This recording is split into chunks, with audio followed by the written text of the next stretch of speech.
Here's the reason we decided not to buy the number one house on our list of potential properties. My husband and I were looking at houses to buy, and one of them was perfect, except for one room upstairs that made us both feel off somehow, like the room didn't want us to be there.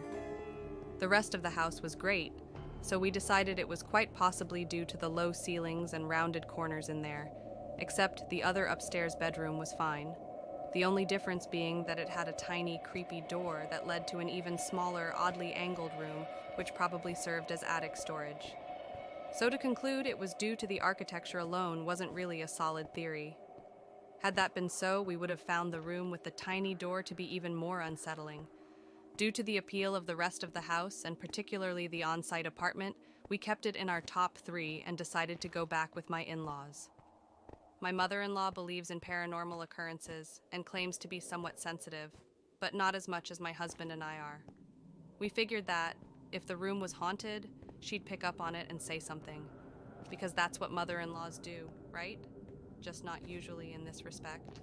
And she absolutely did. We tried to convince her that it was just the ceilings, but she refused to accept anything other than, "There's spirit in here. Ugh." That having transpired in the way that we know it would, but hoped that it wouldn't, I went back upstairs alone with my camera when everybody else was in the backyard looking at the added apartment. Because the feeling had been so specific and overwhelming, I felt that I needed as much proof as I could get while I was there to get it, and I'm glad I did. I stood in the weird room and whispered, "If you're really here, please be in this picture." And something happened that I've never seen before or after.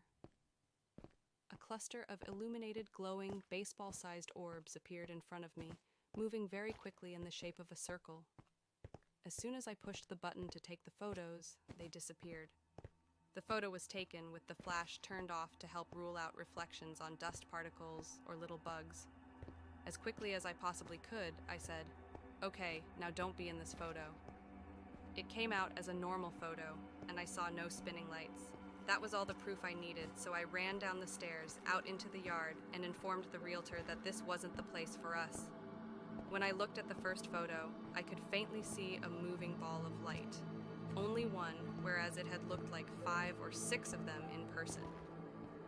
Now, I have a theory that there actually was only one glowing ball, but it was moving so quickly that it looked like it was more than it actually was, possibly because there was a sort of a tail behind it, like a tiny comet.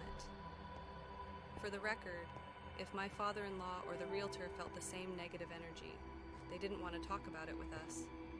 We didn't really mention it to the realtor, but later when I showed them the picture, my father-in-law didn't have much to say except in regards to the structural integrity and craftsmanship. He did seem to be focused more on finding a problem with the wiring upstairs, so perhaps he did feel something strange and wanted to blame it on high EMF levels due to old wiring. But all of the houses we looked at had old wiring. That one was actually the newest. My mother-in-law kept commenting on how the next house we saw had a totally different, more friendly energy. We didn't like it quite as much, but she was right. And I don't care how much extra money we could generate from renting an apartment.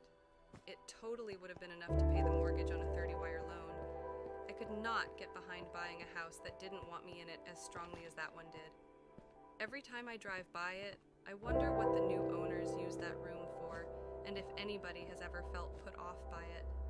I'd imagine that, if they're not, it will only be a matter of time until somebody is. It would have been an excellent guest room or a nursery, haunted kid's bedroom, except that all of those are terrible ideas for a haunted room.